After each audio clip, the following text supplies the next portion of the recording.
A-t-on déjà réalisé une enquête sur les conséquences sur la vie personnelle du conjoint, qui ne doit pas être facile d'ailleurs? Je voudrais vous faire part également des résultats d'une enquête importante.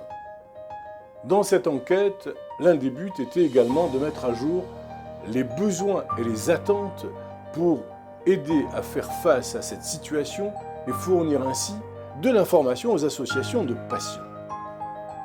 Cette étude des 541 premiers questionnaires, c'est beaucoup 541 questionnaires, adressés aux conjoints des malades atteints de la maladie de Parkinson, a permis de souligner plusieurs points.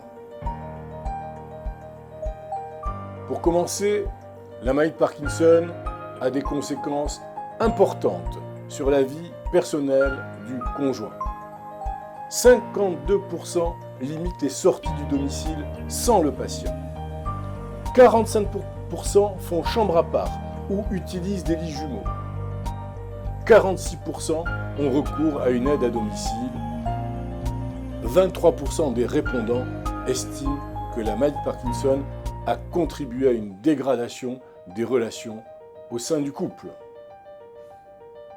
Le conjoint se consacre presque exclusivement au patient, puisqu'il lui consacre en moyenne, écoutez bien, 8 heures par jour.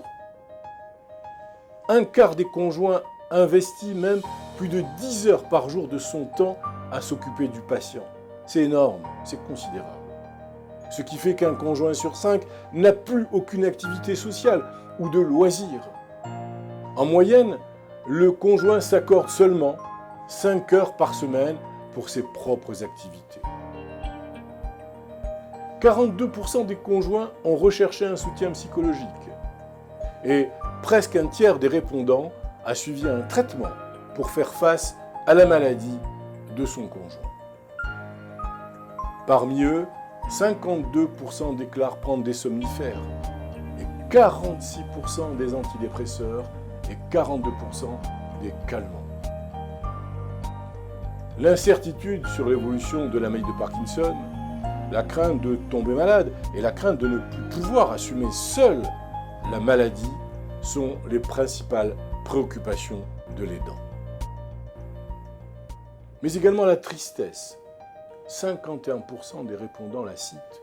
Et également l'injustice. C'est un sentiment qui prévaut dans 42% des cas.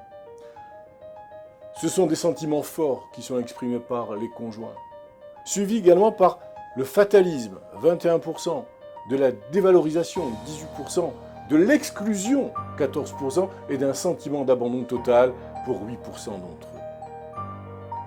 Les conjoints souhaitent recevoir plus d'informations sur l'état de la recherche sur la maladie de Parkinson. C'est quelque chose qui ressort également de cette étude.